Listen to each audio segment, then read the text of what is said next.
Well, we got the new fuel petcock installed. Hopefully that won't break off again. She's up on the lift, so let's take her down. And then we'll put some fuel in it and pick up where we left off, which was last week when the fuel petcock broke. I had taken the carburetor off and raised the needle back up where it was in an attempt to get back to the original setting, because I was chasing the wrong, I don't know how to say it. I was thinking I had a carburation issue, but I had an electrical ignition issue, actually. Okay, let's get her down and put some fuel in it. Okay, the lift comes down pretty nice. I think you can adjust the speed that it comes down. I think it comes down too fast. So I'm going to do that. I'll put the ramp on it and we'll get it off of, I don't want to start it on the ramp or the lift. Okay, let's put the ramp. Oh, she seems like she's running okay.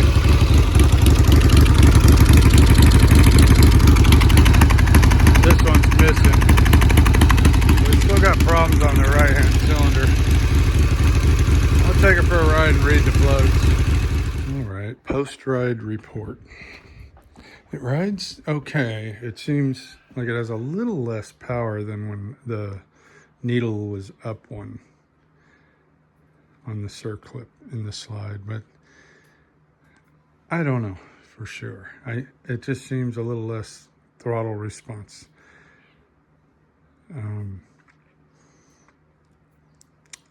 Got the idle jet mixture turned out to, what is it, 1.5, I think. So we're at 1.5 on that. Could probably turn it out a little more, but I'm gonna see what the plugs look like right now. So that's nice. Check the plugs. All right, now I got it on the lift, and what a chore it is to get it on the lift by yourself. I mean, I'm just really worried that it's gonna fall over. I don't know how to get this on the lift alone. I mean, you could reach down and tighten that front wheel clamp, but that's not gonna hold the bike up. It's way too top heavy to be held by that. That thing don't work. It needs something else. So we gotta work on that. But on the spark plug front, I don't know if this is gonna show it. Let's see if we can.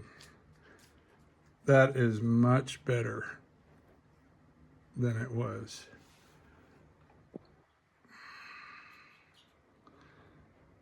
These cameras, I don't know why they don't focus better. They're always trying to focus on what they think you're looking at, but it never seems to be what I am looking at.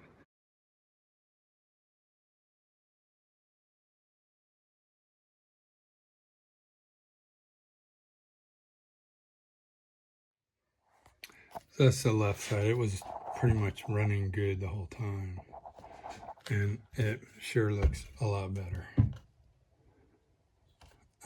The right side, and keep in mind this was a dirty plug when I put it back in. I basically wire brushed it off and hit it with brake clean, but every time I did that before, it would come back sooty.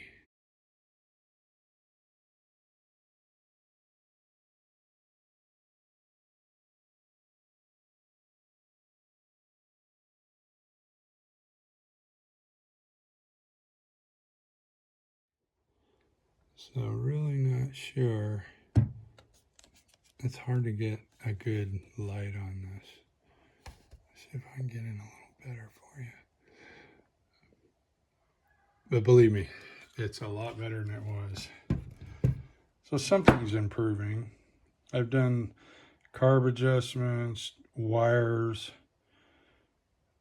The rings, I think, are beginning to seat maybe. And what else? I know I did something else. The new ignition. But maybe I'll slap a new set of plugs in now and take it for another ride.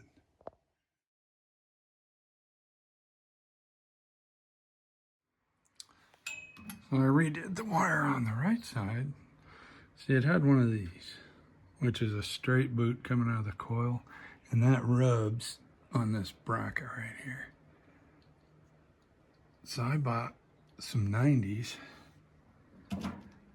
Where's the baggie? I'll show you. Oh, I already installed it on the other wire. And yeah, just make up your own wire.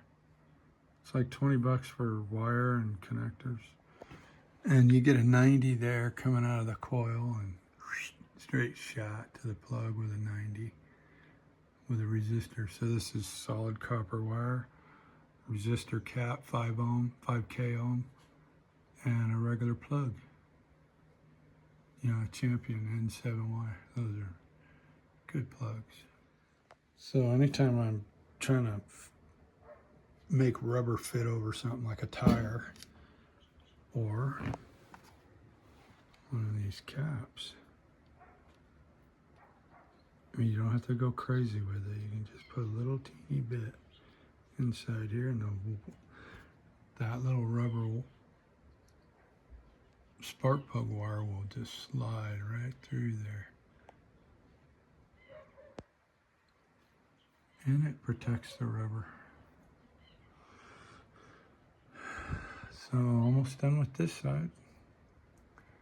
We'll have right angles in there. That is such a better fix.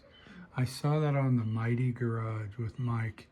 I saw his coils had that, and I went, oh, I gotta do that.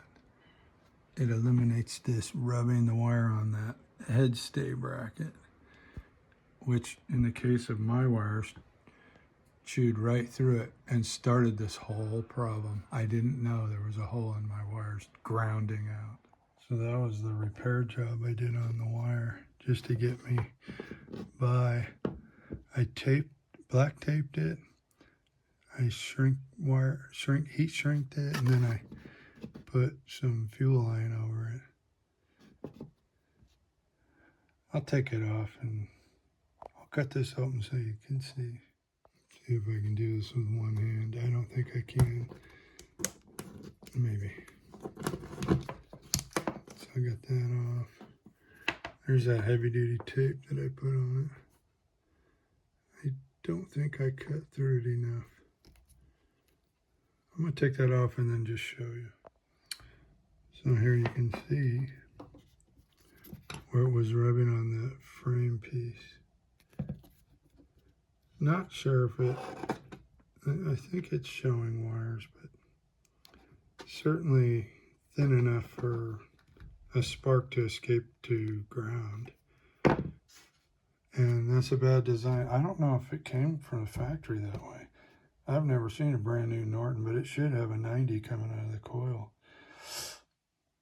Otherwise, you will be buying wires.